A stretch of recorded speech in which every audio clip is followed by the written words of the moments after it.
Omer sans parler de Rabbi Shimon Bar Yochai. On va dire que c'est important, c'est Moshe Shabbat, donc on va essayer de comprendre le Inyan de Rabbi Shimon Bar Yochai. Rabbi Shimon Bar Yochai, c'est clair que tout ce qu'il y a autour, le essai qu'il y a autour, c'est pas un essai stam, il y a beaucoup autour de lui. Il y a à quel écart qu'on se pose la question, mais il y a Rabbi Shimon pour qu'il y ait tellement de essais autour de lui. On ne voit pas ça chez les autres sadikim. On ne voit pas ça chez Abraham, Israël, Yaakov. On ne fait pas la iloula d'Abraham. On fait des iloulotes de sadikim, mais pas cette dimension. C'est une dimension qui est au-dessus de toutes les notions, et plus que ça, à Botaï. On n'a pas vu, par exemple, qu'on a écrit un piout. On écrit des pioutim sur les sadikim, mais là, maman, j'ai un piout, comment dire, où tout le Olam entier, mamash, comment dire, on sait, il y en a même que tous les Shabbats, ils chantent ce piout. Bar Yochai, tous les Shabbats, c'est dans le Seder du Kiddush, dans tout. Et plus que ça, que dans le piout, on dit là-bas, Naase Adam Ne'emar Bavurcha. Naase Adam, c'est-à-dire, on dit dans le piout là-bas, que Akadosh Baruch Hu, lorsqu'il a dit, je vais créer l'homme, okay, de qui il parlait? Il parlait de Rabbi Shimon Bar Yochai. C'est ça qu'il parlait. Bon, alors là, c'est, genre, quand il a dit, il a eu l'idée de dire, je vais créer l'homme, okay, et que les malachim, ils ont dit, c'est quoi l'homme écoulé? Alors tout le monde se dit, ben, c'est Adam Arishon. Il dit, non, il ne parlait pas d'Adam Arishon, il parlait de Rabbi Shimon. C'est-à-dire qu'on veut mettre l'homme, ok, et on va attendre patiemment que l'homme qui était dans le projet de ma création apparaisse. Qui c'est cet homme-là? Rabbi Shimon Bar Yochai. Alors maintenant, il faut comprendre, et avant ça, il n'y avait pas Abraham, Israël, Yaakov, Moshe, Aaron, il y avait des tzadikim. Il y avait des tzadikim bien avant lui, David, Yosef, tzadikim dolim meod. Ma'yesh Rabbi Shimon, pour lequel on va dire Naase Adam Ne'emar Bavurcha. Quand on a dit Naase Adam, c'est pour toi qu'on a dit ça. Ma'yesh c'est Adam Rishon. Et c'est le Rabbi Shimon Bar Yochai. La notion de Adam, Rabotai, dans la Torah, est l'appellation qu'on a donnée à l'homme. Quand il a demandé à Adam Arishon, il lui a demandé comment il convient de t'appeler. C'est Adam Arishon qui a découvert ce nom. C'est pas lui-même, il a dit, il convient de m'appeler Adam. Il demande pourquoi. Chez Yatsati mais Adama. Voilà l'explication qu'il a donnée à Adam Arishon. La raison pourquoi il faut m'appeler Adam, Bigashi Yatsati mais Adama. Anima mais Adama. C'est ma création, d'où ma source et mon origine, c'est de la terre. Il a fait. Et maintenant que je lui dis, et moi, comment il faut m'appeler, Hachem lui demande, c'est que là, Adam Arishon n'avait pas de nom d'Hachem. Ni Yudke Vavke, ni Elohim, ni Sevakot, ni Shakai, rien, aucun nom. Il dit, comment il faut m'appeler? Il dit, il faut t'appeler Amonai. Pourquoi? Ata Adon Sheli. Ata Adon Sheli. C'est-à-dire, je suis ton serviteur et tu es mon maître. Donc, il convient de t'appeler Amonai. Très bien. Comme ça commence tout le malach. Donc, Akadosh Baruch Hu Kaviachol, on garde le nom de Amonai, même quand on lit le nom Yudke Vavke, on ne le prononce pas comme il écrit, okay? Yudke Vavke. On le prononce Amonai, alors que c'est pas écrit Amonai, c'est marqué Yudke Vavke. Vavke, c'est pas Amonai. Sur le moment, je prononce Amonai. Pourquoi? Parce qu'Adam Arishon a décidé que Hachem, il faut l'appeler Amonai. Il a fait moi. Adam Arishon, comment on l'appelle? Adam. La question tout de suite qui se pose, c'est comme ça. Est-ce que dans l'espèce énochite, quand on parle de l'homme, okay, est-ce que le mot le plus grand qu'on peut utiliser pour l'appellation de l'homme, c'est Adam, ou il y a un mot plus fort que ça? Alors on voit dans les textes. Et dans les textes, on voit que oui, il y a un mot plus fort que ça, qui est Ish. Ish Elohim. Ish Elohim, c'est-à-dire que quand on emploie le mot Ish, ça veut dire qu'on parle ici d'une création qui est juste en dessous à Kadosh Baruch Hu, Kaviachol. C'est-à-dire, il y a Kadosh Baruch Hu, Kaviachol, et il y a l'homme qui est juste en dessous. Et pourquoi on l'appelle Ish? Justement pour te montrer la gadlout de cette créature qui est capable de s'attacher à Kadosh Baruch Hu, qui est capable de comprendre à Kadosh Baruch Hu, alors qu'aucune créature au monde n'est capable de ça. L'homme est capable de ça, en l'occurrence le Yehudi. Le Yehudi, il est capable de ça. Il a fait. Si c'est comme ça, comment les Chaora, on vient vénérer Rabbi Shimon Bar Yochai, et quand on veut dire maintenant que Rabbi Shimon Bar Yochai ou Adam Gadol, on l'appelle Adam. On ne dit pas Ish. Chaora lui-même, lorsqu'il a dit Naase Adam, il aurait dû dire Naase Ish. Naase Ish, Ne'emar Bavurcha, puisque Ish c'est le titre le plus haut. C'est comme si maintenant je vais dire comme ça. Dans l'armée, il y a général, et il y a, comment dire, lieutenant, je ne sais pas quoi. Ouais, tu vas dire, général, c'est comment dire, c'est Moshe Rabbeinu. Et Rabbi Shimon, c'est le lieutenant. D'accord, alors qui est le plus grand des deux? Rabbi Shimon. Quoi, ça a changé les grades maintenant? Mais quoi, tu as mis maintenant lieutenant plus que général ou quoi? Non, général ça reste général, lieutenant ça reste lieutenant, oui. Mais quand Hachem a voulu créer l'homme, ce qui l'intéressait c'est le lieutenant. Ah, c'est bizarre, alors que le général c'est beaucoup plus grand. Donc Boré Olam Kaviachol s'intéressait à la mitzvah de Adam qu'il a trouvé chez Rabbi Shimon, Kaviachol qu'il n'a pas trouvé chez Moshe Rabbeinu. Bikitsour, ce que je vais vous faire comprendre, c'est comme ça. C'est vrai qu'il a trouvé chez Moshe Rabbeinu le général. Il a trouvé là-bas le très grand homme. Mais par contre, il a trouvé quelque chose d'encore plus grand chez Rabbi Shimon, pas Mitzad le général. Mitzad Rabotel, cette mitziout de la petitesse que l'homme est et de la grandeur dans laquelle il peut arriver. Voilà ce qu'il a trouvé chez Rabbi Shimon. Alors on va expliquer ce que ça veut dire, Rabotel. C'est-à-dire que si je parle de grandeur d'homme, alors on va dire que de qui je dois parler? De Moshe Rabbeinu. Il est monté là-haut, Bamarom. Il a parlé panim, les panim, la Kadosh Baruch Hu. En kam navi ol b'Israël ke Moshe Rabbeinu. Donc c'est-à-dire c'est le niveau le plus haut que tu peux dire, c'est Ramatkal. C'est Ramatkal, c'est le niveau le plus haut, en le ma'alamisé. Ok, ça c'est Moshe Rabbeinu. Maintenant, quand tu parles de Rabbi Shimon, quand on parle en niveau, pas que Moshe Rabbeinu il est plus grand que lui. On va dire qu'il est plus grand que lui. En Névoin, en Gadlout, en Tzidkout, en tout. Alors tu vas dire, alors c'est quoi la Ma'alat Souma de Rabbi Shimon? La Ma'alat Souma de Rabbi Shimon, c'est mission de Adam. C'est-à-dire quoi? D'être petit comme l'homme, Sheba mi Adama, et d'arriver avec ma déléga aussi grande que ça, qu'il est arrivé à Rabbi Shimon. Voilà le plus. C'est comme si que maintenant tu vas me dire comme ça. Moi j'ai 2 fils. J'en ai un, c'est Gaon à dire, c'est le Gaon de Vina. J'en ai un autre, comment dire, c'est le Gaon de Batata. C'est le Gaon, comment dire, de je sais pas quoi. Bon, des toilettes, je sais pas quoi. Maintenant, je te demande la question. Lequel d'entre les deux t'aime le plus? Tout le monde va dire, il aime le Gaon de Vina. Et puis toi, tu dis, non, j'aime celui-là là-bas. Puis comment? Pourquoi tu aimes celui-là là-bas plus que celui-là? Il dit parce que celui là-bas, il est Gaon, mais il est Gaon parce qu'il a les kélis pour devenir Gaon. Il avait tout pour devenir comme ça. Il aurait manqué que ça qu'il ne devient pas un Gaon. Là, pas seulement je l'aurais pas aimé le plus, je l'aurais haï même. Mais l'autre, il n'a rien. Il n'a rien. Et de rien, il est devenu quelque chose. Mais maintenant, c'est vrai que comme il a commencé de rien, ce qu'il est devenu quelque chose, c'est pas le Gaon de Vina. Mais comme il est devenu quelque chose de rien, c'est plus que le Gaon de Vina. C'est ça ce qu'on va voir chez Rabbi Shimon. Regardez bien. Rabbi Shimon Bar Yochai représente ce qu'on appelle Adam. C'est quoi Adam? Adam, le mot Adam est constitué de 2 parties. Aleph, Dam. Aleph, Dam. Mazé Aleph. Aleph, dans le Zohar, ça représente Rabotai, la Shon Pélé. Aleph, c'est comme les Otziot, Pélé. C'est quoi Pélé? Extraordinaire. Qu'est-ce qui est Pélé? La notion de Pélé intervient dès qu'on parle de quelque chose qui ne répond pas aux règles du Teva. C'est-à-dire que le Teva veut que maintenant, je sais pas moi, comment dire, un objet, quand tu le lâches, il tombe par terre, putain, il va vers le haut. Le Teva veut que maintenant que le feu il brûle pas. Le Teva veut que l'eau mouille, elle mouille pas. C'est des choses qui sont, comment dire, contre le Teva, mais les gabrés.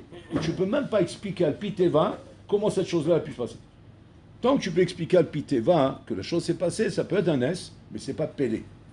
On dit Pélé qu'uniquement quand c'est un cas de Ness, qu'à Teva, aucun scientifique, même le plus champion du monde, ne pourra pas trouver d'explication à ça. Ça, c'est Pélé. Donc en fait, on a 2 appellations. On a Ness et on a Pélé. Ness, c'est-à-dire quoi? C'est quelque chose qui n'est pas habituel dans le Teva, mais qui est arrivé, mais qu'on pourrait expliquer à Teva. Seulement, c'est très peu fréquent. C'est pour ça qu'on appelle ça un S. Et il y a maintenant Pélé. Pélé, c'est quoi? Impossible d'expliquer ça à Teva. Impossible. Alors là, c'est Pélé. Pélé, genre extraordinaire. On ne peut pas comprendre ça. Ça, c'est Pélé. Maintenant, le lien de Aleph, qui représente les lettres de Pélé, sont dans le mot Adam. Dans le mot Adam. Ça veut dire quoi? Ça veut dire qu'il y a dans l'homme, Rabotai, qui vient de la terre, il y a quelque chose de Pélé là-bas. Qui en vérité, qui vient, Rabotai, comment dire, retourner la notion du Teva. Ça veut dire que quand on pose des questions, on demande comme ça. Est-ce qu'il y a des miracles dans le monde? Oui, bien sûr qu'il y a des miracles. Des nissim, il y en a. Il y a des nissim. On peut s'asseoir et raconter des nissim jusqu'à demain matin. On peut raconter des nissim, même plus que demain matin. Pourquoi? Parce qu'il y a des nissim. Mais attention, aucun nes les maasé, ne pourra contredire à 100% le Teva. C'est-à-dire qu'il y a toujours moyen de trouver à Teva une explication au nes. Mais ça reste un nes. Pourquoi? Parce que c'est pas habituel. Mais quand je te parle de Pélé, c'est quelque chose qui est impossible à Teva.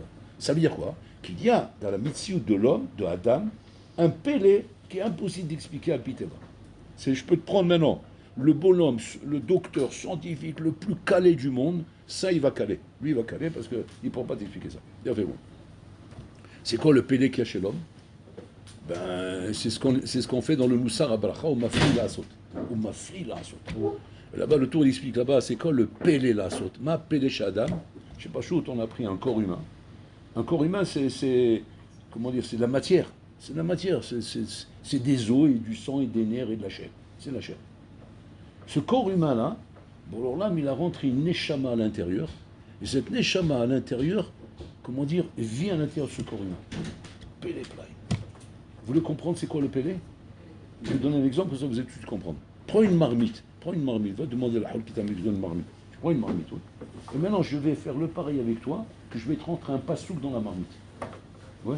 Et à partir de là, cette marmite va devenir pélé. Ça va être une marmite pélé. C'est quoi? C'est qu'elle va raisonner, réfléchir, penser, sensible par rapport au passouk que j'ai mis dedans. Tu vas dire, mais comment tu as fait ça? Comment la marmite, tu l'as rendu le passouk? Et que le passouk est mashpia sur la marmite. Mais attends, je le vois pas. Oui, c'est pélé. Mais quoi, il y a un fonctionnement, explique-moi. On doit pouvoir expliquer ça mathématiquement, scientifiquement, biologiquement, chimiquement, physiquement. Explique-moi. Non, il n'y a pas. Et sur ça, le Moussar, il est Mafli la saute. Mafli la saute, comment? Une neshama intérieure du corps. Là, on parle. Qui c'est qui parle? C'est la neshama qui parle. Là, les yeux, il y a Chine a mis deux billes ici. Deux billes. Oui, deux billes, comme ça. Et je vois. Je te vois. Je te vois. Mais qui c'est qui voit? Ben, je sais pas, c'est la bille. Non, il n'y a pas de bille. La bille, elle ne voit pas. Qui c'est qui voit? C'est la neshama. C'est la neshama qui voit ici. C'est la neshama, maintenant, putain, je ferme les yeux, elle ne voit plus. Elle veut voir, mais elle ne voit plus. Parce que j'ai fermé l'écran. Maintenant, j'ouvre, elle voit. C'est la neshama qui voit, c'est la neshama qui parle, c'est la neshama qui sent, c'est la neshama qui marguiche, qui pleure, qui rigole, qui s'amuse. C'est la neshama qui fait tout ça, Rabotai. Pélé, pélé. Et ça vient de quoi, Rabotai? De cette mitziut atsuma que Bololam a fait en prenant la neshama et la mettant à l'intérieur du corps. Il a fait mot. Maintenant, Vadaï, ce qui va devenir compliqué, Rabotai, c'est comme maintenant, Kaviachol, le corps, il y a deux matzav compliqués. Il y a comme maintenant, la neshama, Kaviachol, elle va rendre le corps neshama, et quand le corps va rendre la neshama corps. Quand la neshama rend le corps neshama, ouais, comment on va appeler ça, Rabotai? On va dire, bon, c'est plus un Ben Adam, c'est un malak. C'est devenu un malak, il n'y a plus de Ben Adam ici. C'est-à-dire que la neshama, elle a rendu le corps neshama. C'est-à-dire qu'il n'y a plus de Ben Adam. C'est-à-dire que ce Ben Adam-là, il n'a plus de... Il mange plus, il boit plus, il dort plus, il est déconnecté. Mais nous tac, ma mission chez la gouffe. Alors ça veut dire que c'est devenu neshama. Mais il y a un matzav plus dangereux, Rabotai. C'est comme maintenant le gouffre, il rend la neshama gouffre. Vous savez ce que ça veut dire rendre la neshama gouffre? C'est-à-dire que je m'assois comme ça et je regarde un film porno. C'est qui regarde le film porno? Je dis, ben, mon gouffre, c'est des billes là. Non, j'ai pas compris. C'est qui regarde le film porno maintenant? Ben, moi. Oui, mais c'est qui toi? Eh ben, c'est moi. Mais c'est quoi toi? Moi, c'est toi. C'est quoi moi? T'as les chamans. C'est les chamans qui voient le film porno. Mais comment j'ai fait ça? Et Khani sait d'avoir casé. Comment la chama, comment dire, mais elle s'ébranle pas à l'intérieur de moi et elle me fait un ultra choc. Parce qu'elle vient me t'arrêter ça qu'avant, la neshama. La neshama, c'est Chelek Eloka Mima'al. Vous voulez voir, on dit ça? Tous les matins, on le dit. Eloka neshama shenata tabi, ata nefar tabi. Ça, neshama, c'est pas genre un souffle de vent comme je remplis un ballon. Comme ça, je remplis le ballon, ouais. C'est quoi? C'est de l'air. C'est de l'air qu'il y a dedans, il n'y a rien d'autre. Mais bon, là, l'air d'Hachem, quand il est nafar tabi, c'est vrai qu'il m'a pris le bon, il l'a fait comme ça. C'est quoi qui m'a mis à l'intérieur de moi? Il m'a dit à l'intérieur de moi, Chelek Eloka Mima'al. C'est Mazen Neshama, c'est Chelek Eloka Mima'al. C'est un Chelek divin. C'est-à-dire, c'est une partie divine qui est en moi. C'est-à-dire, chaque homme, Rabotai, il a une partie divine en lui. Qui le gesticule, qui le fait bouger, qui le fait penser, qui le fait réfléchir, qui le fait parler, qui le fait rigoler, qui le fait dormir, qui le fait tout. Tout vient de ce Chelek Eloka Mima'al. Alors, si maintenant je transforme mon gouffre en neshama nicha, ça va, on peut à la rigueur, on peut comprendre. C'est vrai que c'est pas le but, mais on peut comprendre. Pourquoi? Parce que Enakilami, le gouffre est devenu complètement neshama. C'est-à-dire que le bonhomme, en vérité, il n'a plus de gashmiut. Il n'a plus de tirance au gashmi. Il n'y a plus rien qui l'intéresse. ni manger, ni boire, ni dormir, ni wallo. Voilà. Mais nous tac, même si chez l'Adam. Bon, c'est pas le but, mais à la rigueur, on pourrait comprendre ça. Mais quand tu me dis que maintenant que la neshama, que le gouffre, pardon, que le gouffre rend la neshama gouffre, Shem Rahem, Shem Rahem. C'est-à-dire que tu vas en boîte de nuit là maintenant, et je te vois te dandiner la main avec du hard ou du rock, ou je sais pas quoi, c'est les musiques qu'il y a aujourd'hui, je connais pas tout. Ouais. Je dis, non, mais qui c'est qui danse là? Je dis, ben c'est lui. Il danse bien, hein? Ouais, il danse bien, ouais, mais moi je suis choqué. De quoi tu es choqué? Mais voilà, ben, tous ils dansent. Non, les goïms ne me choquent pas. Les goïms, ils ne me dérangent pas. Qui te dérange alors? Le juif, il me dérange. Je comprends pourquoi il dérange. Mais il est comme les autres. Lui, il danse. Ben, lui aussi, il danse. Il a des pieds comme lui, il a des jambes comme lui, il a des bras comme lui, il a une tête comme lui. Les oreilles, il entend la musique, il danse. C'est pas pareil. C'est pas pareil. Le goy, il danse pourquoi? Parce qu'il n'a pas de neshama. Qu'est-ce qu'il a, le goy? Nefesh ba'ami. Il a nefesh ba'ami. C'est-à-dire qu'on lui a donné un souffle de vie comme un animal. Donc, qu'il fasse des choses animales. Qu'est-ce qu'il a de plus que l'animal? On lui a donné l'intelligence, c'est tout. Mais en vérité, c'est un animal intelligent. C'est pas péjoratif, il ne faut pas croire qu'on déforme. C'est le pshat, c'est ce qui est écrit à la bouteille. Le juif, il a une neshama. Comment il peut faire une chose pareille? Comment il peut ne pas je sais pas moi, ne pas s'évanouir lorsqu'il voit un film porno? Comment il ne s'évanouit pas lorsqu'il entend de la musique goy? Comment il ne s'évanouit pas lorsqu'il mange quelque chose de taref? Rabbi Akiva, une fois, il était invité chez sa mère un Shabbat. Sa mère lui a servi à manger. Et Rabbi Akiva, sans faire exprès, il croyait que c'était un bomba. C'est ce que c'est bomba. C'est des trucs. Il croyait que c'était un bomba, il l'a pris pour mettre à la bouche. Puis Tom, il regarde, il voit que c'est un os de poulet. Par terre, il s'est évanoui. Il est tombé dans les pommes. Sa mère, elle voit ça, elle prend peur. Elle dit, Bobo, mon fils il a attrapé une crise cardiaque, Balmenan. Elle a pris peur de voir ça. Quand elle a vu dans la main l'os de poulet, elle a compris. Et connaît son fils. Elle dit, je sais pourquoi il s'est évanoui. Il s'est évanoui parce qu'il a touché l'os de poulet. Et alors? On s'évanouit quand on touche un os de poulet. Toi, je suis sûr que si même tu touches un billet Shabbat, tu t'évanouis pas. Et même si tu le trouves dans la rue, tu le ramasses. Béchinouille. Ouais, quand même. Ça, là, il ne faut pas exagérer. C'est un petit peu. Et lui, il a touché l'os de poulet. Mais il est fatigué, ou là. Ça va pas, c'est Chachamim. Moi, je ne veux pas leur ressembler. Moi, c'est des malades mentaux. C'est évanoui parce qu'il a touché l'os de poulet. C'est quoi ces fous, là? C'est quoi cette histoire de fou, là? C'est quoi ce truc-là? On s'évanouit quand on touche un os de poulet, dis-moi. Rien d'avoir cassé. Mais la mère, elle connaît. Elle connaît Rabbi Akiva. Elle connaît que Rabbi Akiva, Rabotai, son corps n'est plus un... C'est un corps qui a la madriga de Neshama. Et donc, lorsqu'il touche l'os de poulet, il voit tout de suite le Issour à la dimension de Kissa Kavod. C'est pas la dimension de l'os de poulet. Parce que nous, d'bar qu'on est, qu'est-ce qu'on voit? On voit l'os de poulet, nous. Mais on ne voit pas le Issour Mouxé. Le Issour Mouxé, c'est une chaboura, ça va. L'os de poulet, ça reste un os de poulet. Donc il ne m'évanouit pas, l'os de poulet. Mais comme maintenant, moi, mon corps, j'ai rendu une Neshama, hein. Alors, dès que la Neshama, elle voit, elle comprend le Issour qu'il y a dedans, elle voit le problème. Elle voit le problème que moi, je n'arrive pas à voir. Qu'est-ce qui fait que moi, je ne vois pas le problème? Parce que parce que j'ai rendu ma Neshama gouf. Et comme elle est devenue gouf, donc elle ne voit pas le problème, ça reste qu'un os de poulet. Qu'est-ce qu'elle a fait, la mère de la Rabbi Akiva, pour que son fils revienne à lui-même? Elle a pris l'os de poulet dans la main. Elle a réveillé Rabbi Akiva, elle lui a jeté un verre d'eau sur le visage. Il a ouvert les yeux et elle mange l'os devant lui. Comme ça. Pour lui montrer quoi? Qu'il est raoult, il a crié là, il n'est pas mouxé. Et ça a pu le ranimer. C'est quoi ce film là de science-fiction là? C'est un dessin animé ou quoi? C'est quoi cette histoire? Elle a mangé l'os devant lui pour le réanimer. Mais tu rigoles quoi? Toi, si ton petit frère il te casse ton iPhone pendant Shabbat, là tu vas t'évanouir. Si tu as cassé ton iPhone pendant Shabbat. Tu rigoles quoi? On n'est pas dans ces dimensions là. C'est quoi ces dimensions là? C'est quoi ces niveaux en bouteille? Comment arriver à comprendre des niveaux pareils? Chalavine d'avoir casé en bouteille. Le human qui sous pas en bouteille. À quel écart? Moi j'avais une grand-mère, une fois sans faire exprès, elle envoyait la petite fille pour les chercher, parce que le médecin il a dit qu'elle manquait de barzel, elle manquait de fer. Alors comment on fait le barzel? Il faut manger de la viande. La viande elle aide pour avoir du barzel. Alors la maman, il a envoyé la petite fille pour lui dire va acheter une entrecôte pour ta grand-mère. Alors la vieille est partie. Elle s'est trompée. Au lieu d'acheter l'entrecôte chez le boucher caché, elle a acheté l'entrecôte chez le taref. Donc elle lui a envoyé une entrecôte de bœuf taref. Elle a fermé comme ça. Elle l'a amené. Elle l'a mis dans la mamelle, elle a fait cuire. Bon, je ne sais pas comment elle a fait griller ou je ne sais pas ce qu'elle a fait. Le papier donc il est à la poubelle. Personne ne s'est rendu compte. Et donc on lui a mis l'entrecôte devant elle pour qu'elle mange. Elle dit c'est pas caché. Tu es fatigué ou quoi? Comment c'est pas caché? Pourquoi nous on mange taref, nous? Qu'est-ce qui t'arrive? Alors non seulement il te manque du barzel, mais il te manque du sechel aussi. Manque du barzel.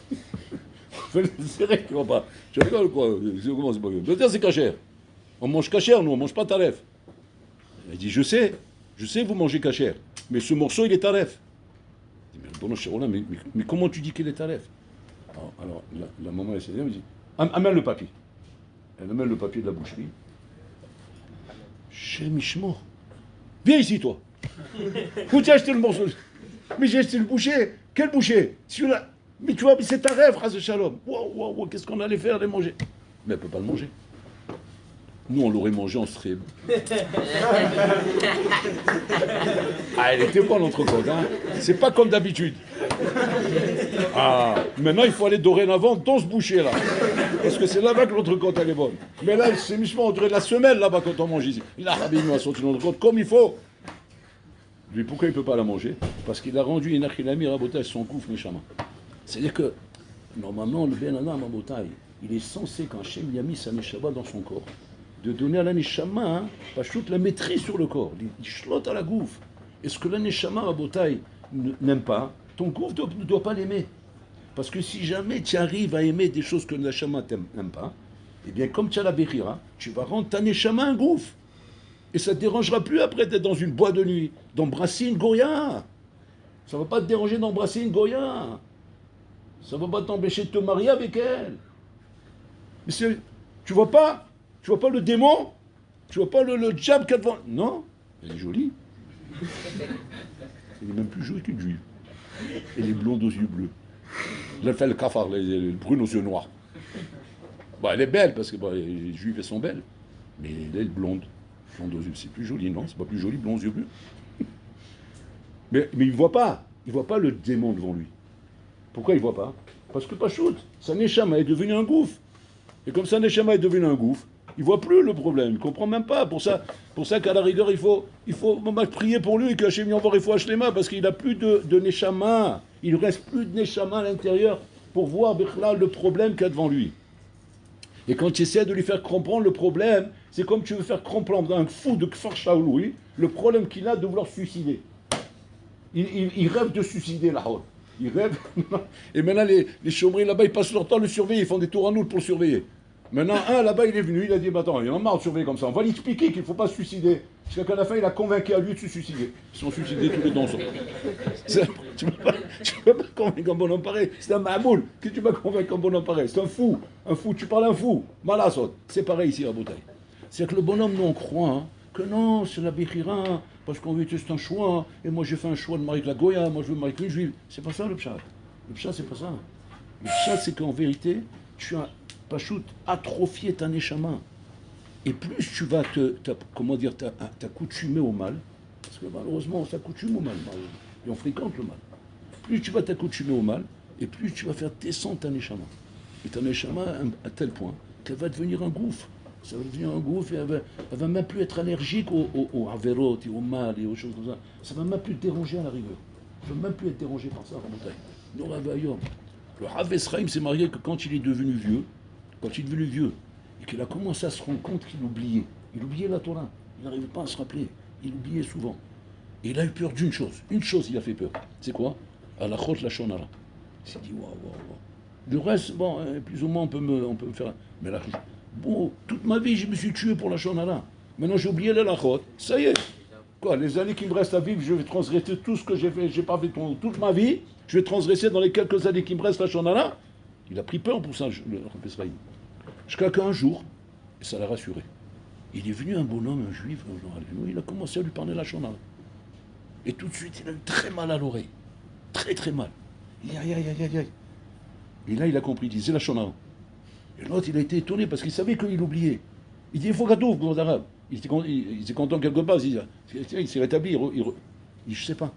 Comment vous savez pas? Alors, peut-être c'est moutard. Il dit, je sais pas, peut-être c'est moutard, oui, mais l'oreille, j'ai mal, donc c'est assourd. C'est-à-dire qu'il est arrivé à Rabotai, est-ce que son corps est devenu une neshama? Et donc le corps supporte plus tout ça à Rabotai. Et c'est ça Rabbi Shimon Bar Yochai. Rabbi Shimon Bar Yochai, Rabotai, c'est ça Adam. Adam, c'est Aleph Dam. C'est quoi Aleph Dam? Pélé. Chez Adam, il y a fort les neshama.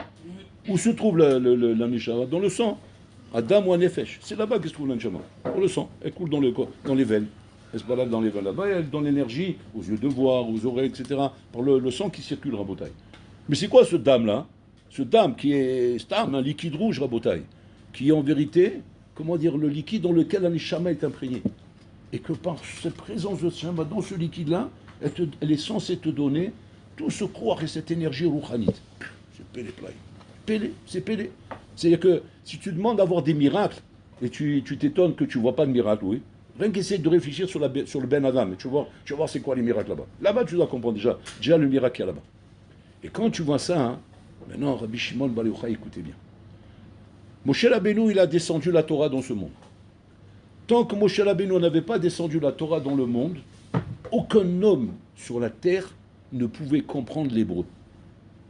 Cette langue, elle était impossible à s'intégrer dans le crâne d'un Ben Adam. Pourquoi? La Shon HaKodesh. La Shon HaKodesh, c'est la Shon de la Torah. Impossible. Si tu pourrais prendre un Ben Adam, très intelligent, et tu lui mets un prof là-bas, et tu lui mets des heures, tu lui apprends l'hébreu, comme tu lui apprends l'anglais ou l'allemand ou n'importe quoi. Le bonhomme, c'est Hatsum, il va apprendre toutes les langues. Donc tu vois que c'est pas un dba, il comprend toutes les langues. Donc c'est qu'il a un cerveau qui comprend quand même. Mais l'hébreu, il n'arrive pas. Quelle preuve on a de ça? Paro, il connaissait toutes les langues. L'hébreu, il ne connaît pas.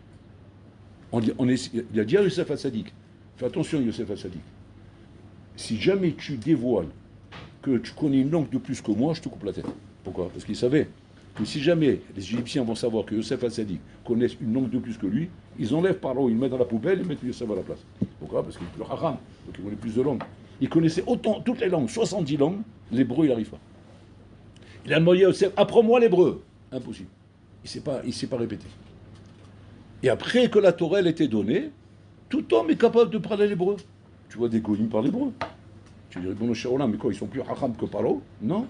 Parce que quand la Torah était donnée, donc l'hébreu, la Shon HaKodesh, est descendu dans ce monde.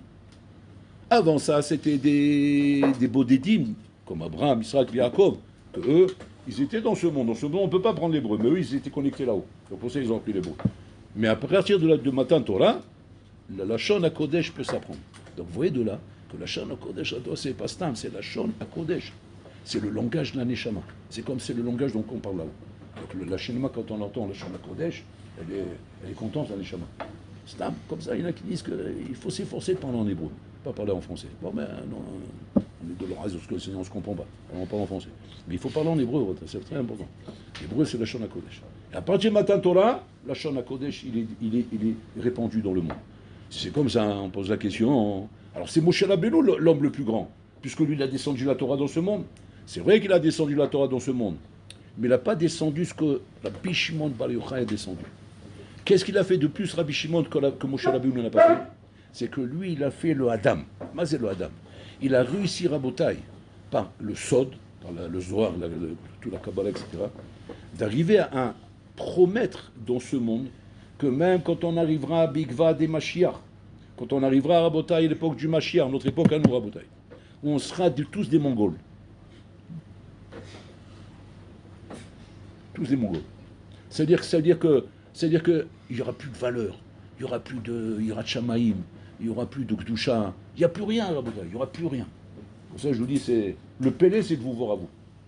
Moi, je vous vois à vous, tous les jours, j'arrive ici, ils sont encore là. Pélé. Je vous assure, Stam, je ne dis pas Stam. Tous les matins, j'arrive ici, ils sont encore là, Pélé. Il y en a, il est encore là, Pélé. Pourquoi? Parce que le pshat pachout, c'est quoi? Mais tu te fais éjecter. Il y a trop de Touma dans le monde, Rabotai. La Touma, elle est masée, elle est atomique. Elle n'est pas comme à l'époque, gentille, sympathique, à l'époque, Habibi. Vous avez vu les histoires des reines et des rois? Ouais. Comment elle s'habille une comtesse, Rabotai? fais un oignon.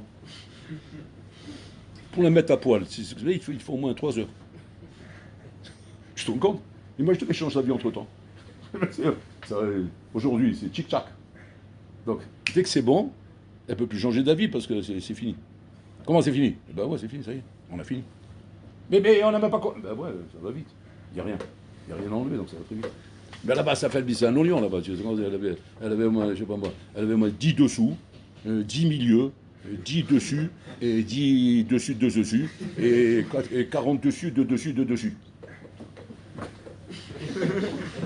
Peut-être elle est comme ça en fait, et tu la vois faire un avion comme ça.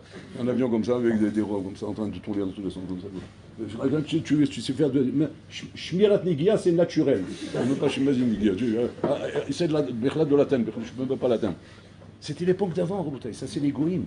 C'est qu'il y avait dans le Rolam, Rabotai, non, hein, dans un Bayom, il y avait des valeurs dans le monde. Aujourd'hui, Bigva Demshira, c'est marqué. Que quand l'époque du Machir arrivera, toutes les valeurs seront détruites. Plus de valeurs, il n'y a plus rien. Il n'y a plus rien. Vous connaissez un peu, vous, mais vous ne savez pas ce que vous ne connaissez pas. Ce qui se passe dehors. J'imagine que vous connaissez des choses. Mais je ne sais pas si vous connaissez tout. La dépravation, le mal qu'il y a dans le monde, le mal qu'il y a dans le monde. Et Baruch Hashem, n'espérez qu'il existe encore des jeunes qui s'assoient et qui étudient la Torah, Rabotai. Qu'il existe encore de la Neshama dans ce monde. C'est grâce à qui ça, Rabotai? Grâce à Rabbi Shimon Bar Yochai. Rabbi Shimon Bar Yochai, Rabotai, quand il a découvert le Sod, et que le Sod, à ce moment-là, Rabotai, c'était une révolution. Parce que le Sod, tu rigoles quoi? C'est jamais la vie qui va descendre dans ce monde, surtout pas dans un monde tamé comme il va devenir à l'époque du Mashiach. Regardez comment c'est incroyable. À l'époque du Mashiach, Rabotai, c'est là où le Sod va être dévoilé au maximum, comme il n'a jamais été dévoilé dans les générations d'avant. Et c'est connu aujourd'hui que le Sod aujourd'hui, il est. Mais en veux-tu en voilà. C'est en veux-tu en voilà. À tel point qu'on dit aux gens faites attention, c'est trop diffusé. Il y a trop de Sod diffusés, il faut faire très attention où on mange ou on boit parce que maintenant on diffuse c'est diffusé, mais je ne sais pas comme chimiquement comme c'est diffusé. Mais en vérité, c'est d'où ça vient ça, Rabotai? De la force de Rabbi Shimon. Rabbi Shimon, Rabotai, en s'enfermant dans la caverne là-bas, en se sanctifiant, Rabotai, il s'est préparé pour la vie du Mashiach. Il a transmis la vie du Mashiach, Rabotai. Tellement de Kdusha qu'aujourd'hui on arrive à tenir dans tellement de Touma. C'est un tsoum. On arrive à tenir dans tellement de Touma parce que Rabbi Shimon Bar Yochai a mis tellement de Kdusha dans le monde. Vous vous rendez compte ce que ça veut dire? C'est-à-dire que normalement le Olam, Alpi Teva, il est tellement tamé que sans rien faire, simple, je marche dans la rue, je deviens tamé. Mais pourquoi? Parce que la Touma elle est dans l'air. Dans l'air, il y a la Touma, Rabotai. Dans l'air, il y a la dépravation. Dans l'air, il y a la pritsout. Il y a la pritsout, il y a la Touma, il y a la débauche. Tout, c'est dans l'air, Rabotai. Tu respires, tu tombes. Aujourd'hui, tu entends des histoires, Rabotai, sur des gamins, des bébés. Sur des gamins, tu entends des histoires. Mais ça n'existait pas, ça, à l'autre époque. Il fallait d'abord que le bonhomme devienne d'abord un adulte. Et après, il commence à entendre les hâtes. Mais là, un gamin, il arrive, il ne sait même pas ce que ça veut dire. Il te parle de filles, il te parle de trucs. Mais tout ça vient dans l'air, c'est dans l'air. La Touma est dans l'air. Et Rabbi Shimon Bar Yochai, il a mis tellement de Kdusha dans le monde que nous, c'est grâce à cette Kdusha qu'on arrive encore à tenir. Dans une Touma aussi grande, Rabotai. Parce que sinon, on n'est plus à 50 degrés de Touma, on est à 500 millions de degrés de Touma, Rabotai. On est normalement à un stade où normalement on ne peut plus tenir. Ifshar Larzik Mamad, Rabotai. Et quand même on arrive. Comment on arrive à tenir? Grâce à la Torah de Rabbi Shimon Bar Yochai. Donc pour ça, quand je vous dis comme ça, Naaseh Adam Ne'emar Bavulcha. Quand j'ai dit je vais créer l'homme, c'est de toi que je parlais. Pourquoi? Parce que je savais que c'est toi qui vas mettre dans ce monde des contrôles pour tenir quand le Mashiach va venir. Maintenant, le Hidush Hatsoum, c'est quoi, Rabotai? C'est que maintenant, le Hidush Hatsoum, tu aurais pu dire, attends, j'ai compris. Mais en tout cas, pour tenir dans ce monde, comme on a dit, il faut que la Neshama transforme le gouffre en Neshama. C'est-à-dire quoi, hein? Qu'il faut être parouche, déconnecté de la matière. Et là, peut-être, tu vas tenir. Et là, Rabotai, ça a été l'erreur de l'humanité. L'erreur de l'humanité, Rabotai, c'est qu'en fait, les goïms ont compris que pour pouvoir être kadosh dans un monde aussi tamé, il faut être complètement parouche. C'est-à-dire déconnecté de la matière. C'est-à-dire s'enfermer dans un monastère, comme ils font les camemberts là-bas, oui. Les moines. Enfermés dans le monastère là-bas, et déconnecté du monde, ne connaître rien, ne voir rien, ne savoir rien, complètement enfermé là-bas dedans, Rabotai. Et avec ça, hein, on va devenir peut-être kadosh. Puis Tom, avec Rabbi Shimon, quand ils sont sortis de la Me'ara et qu'ils ont commencé à brûler tout le monde, parce que ils étaient farouches. Akashbrou, il s'est énervé avec eux, il leur a dit, c'est pour détruire le monde que vous étiez dans la Mehara, retournez dans la Mehara. Ils ont enfermé encore 1 an dans la Mehara. Et pourquoi ils sont enfermés encore 1 an? 1 an, Rabotaï Pachout, pour réinterpréter la Torah. Et que la Torah doit être un mode de vie avec le gouffre. Pas sans le gouffre, avec le gouffre. C'est quoi avec le gouffre? C'est-à-dire que le gouffre, Rabotaï, il faut qu'il kiffe. Et que le kiff qu'il a, le gouffre, d'être content, Rabotaï, de pratiquer la Torah de la Neshama. C'est-à-dire pas que le gouffre, il est délaissé comme le cheval, Rabotaï, avec le cavalier, il est en train de kiffer parce qu'il va au galop, mais le cheval, il en a marre. Et si tu pouvais l'interviewer au cheval, comme ça tu l'interviews, j'en ai marre. Voilà. Mais lui, il kiffe là-haut, parce qu'il n'arrête pas. Et lui, il en a marre. Maintenant, tu vas dire, c'est la vie, hein, tu es un cheval. Dans l'homme, c'est pas pareil. L'homme, il faut qu'il kiffe. Et c'est ce qu'Akashbrou, il a demandé quand il se retrouve dans la mer. C'est-à-dire que tu dois avoir une Torah, d'un côté, Torah de Gdusha, de sainteté, mais quand c'est qu'on peut dire que c'est vraiment de la sainteté, de la Gdusha, c'est à condition que ton gouffre, il kiffe. Si ton gouffre, il kiffe pas, c'est pas ça la Torah, c'est pas ça qu'Hachem veut, Rabotaï. Donc, Vadaï, qu'on doit être capable, Rabotaï, de se sanctifier d'un côté, et d'un autre côté, Rabotaï, de savoir que tout ça se passe comme ça. Regardez, le jour le plus kadosh de la semaine, c'est qui? C'est Shabbat. Et comment ça se passe Shabbat? Ben, la grande bouffe. La grande bouffe. Là, qu'est-ce que tu vas me dire? Ah non, attention, un Shabbat, c'est Rouhani. Et c'est vrai, Shabbat, on est Be'olam Hatzilut. C'est incroyable. C'est que la Neshama qui est dans ton corps, elle est Be'olam Hatzilut, Rabotaï. Elle monte Be'olam Hatzilut, c'est Hatzum, c'est des madrigot Hatzumot. Comment c'est possible une chose pareille? C'est-à-dire, Shabbat, on monte à des niveaux de folie, et les Chora, on pratique des choses qui sont très bas. On se met à manger, à boire, et on mange tellement, on boit tellement après on tombe dans le lit, fait un sac de pommes de terre, on en peut plus faire la halou. Je comprends pas, c'est pas une stira? C'est pas une stira ça? Non, c'est pas une stira. Pourquoi? Parce qu'en vérité, le gouffre est né de la nourriture, et la neshama elle est née du Shabbat. Et comment le gouffre est né de la nourriture? Parce que le gouffre il respecte les lois du Shabbat. Il touche pas à Mouxé, il touche pas ça, il fait pas ça. Mais il est content, le gouffre, Rabotaï. Et c'est ça qu'Akashbrou voulait, c'est ça Adam. Ça, c'est la malade de la Bishimon Baruchai, Rabotaï. D'avoir réussi à mettre en communion le gouffre avec la Neshama dans ce monde. Comme ça, il dit le Rambam d'ailleurs. Comme ça, il dit le Rambam. Le Rambam, il dit comme ça. Quand un juif, Rabotaï, dans sa journée, il va jouer au tennis, il va jouer au bowling, il va. Des choses permises, pas des choses interdites. Pas il va en boîte de nuit. Il fait des choses permises. Et il pense, quand il fait ça, je fais ça pour prendre des corottes, pour servir le Kadosh Baruch Hu. Pour me donner des corottes, pour être bien, pour donner des corottes à qui? Au corps. C'est même pas l'Anshama, l'Anshama n'a pas besoin de ça. Pour donner des corottes au gouffre, de pouvoir servir Hachem. C'est-à-dire que le gouffre soit content. Il soit content.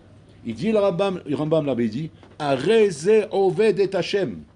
Il s'appelle Eved Hachem, ce bonhomme là-bas. C'est des petites cavanotes de rien du tout. Avant d'aller dormir le soir, qu'est-ce que tu dis? Je vais dormir pour prendre des corottes pour servir Hachem. Tu vas dormir pendant, on va dire, 8 heures. Ça s'appelle 8 heures de Avodat Hashem.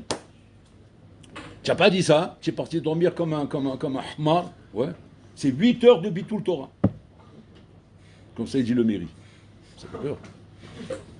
Ça fait peur. Hein, comment, mais je dors là maintenant. Oh ben ouais, 8 heures, ça fait Bitul Torah. Mais qu'est-ce que tu. Alors, je dors pas? On dort pas alors? Non, il faut dormir. Alors je comprends pas. Comment? Ben, il faut dormir avec Kavana, la Avodat Hashem. Et ça fait partie d'Avodat Hashem. C'est pareil, quand je mange, ces petites cavanotes, comme ces petits détails, c'est rien du tout. C'est rien du tout, faites-le, c'est rien, mais ça change tout le statut que tu as là-haut. Ton statut, il change là-haut. C'est-à-dire qu'à partir de maintenant, là-haut, on te regarde Eved Hashem. Tu es Eved Hashem avec des petites cavanotes comme ça, regardez comment les Maasé, Bishimon, Rabotai nous a donné du bonheur dans ce monde, du bonheur. C'est nous qu'on ne sait pas le profiter de ce bonheur. C'est nous qu'on croit que c'est ou là. C'est où Touma ou Gdusha. C'est pas vrai, Rabotai. Gdusha dans le monde, dans l'Olamazé, avec l'Olamazé, Rabotai. Dans la Gdusha. Je sers Hachem avec la Gdusha, avec mon corps. Et mon corps, il est heureux, il est bien. On n'est pas obligé de manger de taref pour être heureux. On n'a pas besoin d'aller traîner dans des bois de nuit pour être heureux. Il n'y a pas besoin de se droguer pour être heureux. On peut être heureux, Rabotai, avec ce que la Torah nous a permis d'avoir. Et ça, c'est ce que l'Anshama veut. Et ça, le corps, il est content.